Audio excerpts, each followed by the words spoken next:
Myself, I've been doing independent catheters for the last sort of three-quarters of my injury. But initially, I was doing an indwelling catheter, and that posed some issues around how to be intimate when you've got the indwelling catheter. And ways around that were using a condom to secure it, a small band to keep it from leaking, of course. Bowel and bladder, I think, is always going to be a bit of a concern around quadriplegia or any spinal cord injury where that's affected. And we found humor is the best remedy for that. If something happens, you just kind of got to laugh it off a little bit, try not to let it get you down, and kind of push through it. Obviously, it can be very detrimental to the mood in the moment. But getting back into it, trying to overcome those sort of obstacles.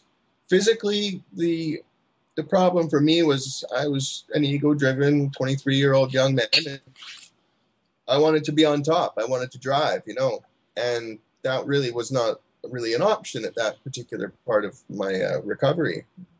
So being on the bottom and having to kind of feel slightly dominated, if you will, relying on someone to, I'll move my leg there, move my arm here, and have someone completely position me in order to create this intimate mood.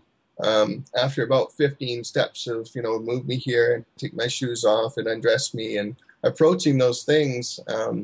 Fortunately, as I said, I was with a nurse. It was a lot easier than later life or later relationships that I had with women that were not nurses and had needle phobias and were not familiar with quadriplegia or spinal injury.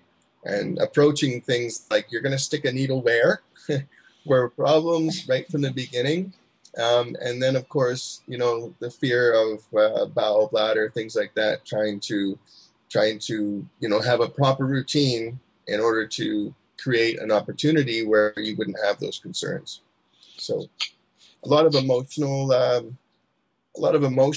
moments and kind of tearful times. But that sense of accomplishment when you could be intimate with your partner is by far and above, the most beautiful and wonderful thing, even if you have to go through a little bit of turmoil to get there.